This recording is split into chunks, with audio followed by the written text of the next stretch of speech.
18 दिन चले महाभारत के युद्ध में रक्तपात के सिवाय कुछ हासिल नहीं हुआ। इस युद्ध में कौरवों के समस्त कुल का नाश हुआ। साथ ही पांचों पांडवों को छोड़कर पांडव कुल के अधिकांश लोग मारे गए। लेकिन इस युद्ध के कारण युद्ध के पश्चात एक और वंश का खात्मा हो गया। वो था श्री कृष्ण जी का यदुवंश। गांधारी ने दिया था यदुवंश के नाश का श्राप। महाभारत युद्ध की समाप्ति के बाद जब युधिष्ठिर का राज तिलक हो रहा था, तब कौरवों की माता गांधारी ने महाभारत युद्ध के लिए श्री कृष्ण को दोषी ठहराते हुए श्राप दिया कि जिस प्रकार कौरवों के वंश का नाश हुआ है, ठीक उसी प्रकार यदुवंश का भी नाश होगा। गांधारी के श्राप से विनाश काल आने के कारण श्री कृष्ण द्वारिका लौटकर यदुवंशियों को लेकर प्रयास क्षेत्र में आ गए थे। यदुवंशी अपने साथ अन्न भंडार भी ले आए थे। श्री कृष्ण ने ब्राह्मणों को अन्नदान देकर यदुवंशियों को मृत्यु का इंतजार करने का आदेश दिया था। कुछ दिनों बाद महाभारत युद्ध की चर्चा करते हुए सात्यकी और कृतवर्मा में विवाद हो गया। सात्यकी ने गुस्से में आकर कृतवर्मा का सिर काट दिया। इससे उनमें आपसी युद्ध भड़क उठा और वे समूह में विभाजित होकर एक दूसरे का संहार करने लगे। इस लड़ाई में श्री कृष्ण के पुत्र प्रद्युम्न और मित्र सात्यकी समेत सभी यदुवंशी मारे गए थे। केवल बब्रू और दारुक ही बचे रह गए थे। यदुवंश के नाश के बाद कृष्ण के ज्येष्ठ भाई बलराम समुद्र तट पर बैठ गए और एकाग्रचित होकर परमात्मा में लीन हो गए। इस प्रकार शेषनाग के अवतार बलराम जी ने देह त्यागी और स्वधाम लौट गए। वह का तीर लगाने से हुई श्री कृष्ण की मृत्यु।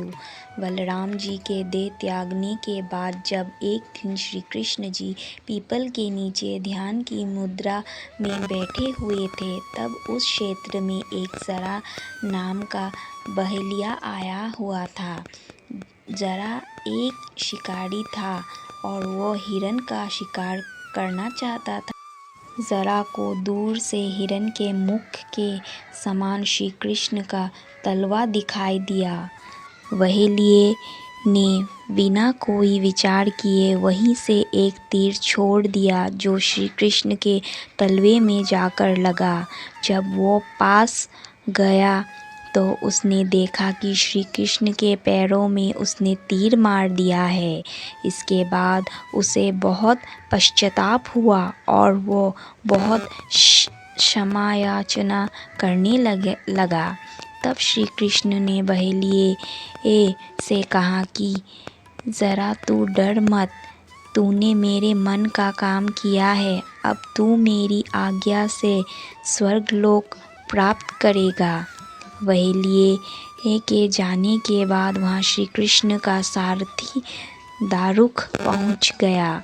दारुक को देखकर श्री कृष्ण ने कहा कि वो द्वारिका जाकर सभी को यह बताए कि पूरा यदुवंश नष्ट हो चुका है और बलराम के साथ कृष्ण भी स्वधाम लौट चुके हैं। अंत सभी लोग द्वारिका छोड़ दो, क्योंकि यह नगरी अब जलमग्न होने वाली है। मेरी माता पिता और सभी प्रियजन इंद्रप्रस्थ को चले जाए।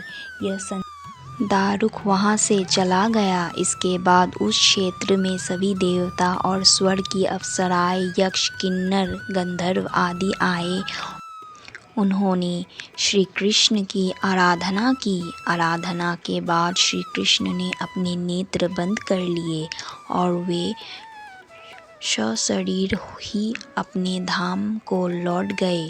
श्रीमद् भगवत के अनुसार जब श्री कृष्ण और बलराम के स्वधाम गमन की सूचना इनके प्रियजनों तक पहुंची तो उन्होंने भी इस दुख से प्राण त्याग दिए। देवकी, रोहिणी, वासुदेव, बलराम जी की पत्नियां, श्री कृष्ण की पटरानियां आदि सभी ने शरीर त्याग दिए। इसके बाद अर्जुन ने यदुवंश के निमित्त पिंडदान और श्राद्ध आदि संस्कार किए। इन संस्कारों के बाद यदुवंश के बचे हुए लोगों को लेकर अर्जुन इंद्रप्रस्थान लौट आए।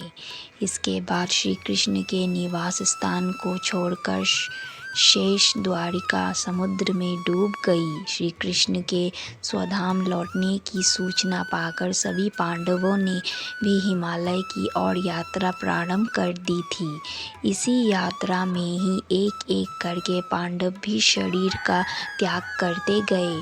अंत में युधिष्ठिर सशरीर स्वर्ग पहुँचे थे। अगर आपको मेरा यह कहानी पसंद आया हो तो प्लीज़ इसे लाइक करें और कमेंट करके बताएं कि यह कहानी आपको कैसी लगी।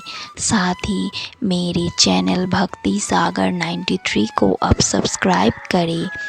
पास में दिए गए बेल आइकन को भी दबा दें। मैं एक नया यूट्यूबर हूँ, मुझे आपकी हेल्प और सपोर्ट की बहुत आवश्यकता है। धन्यवाद।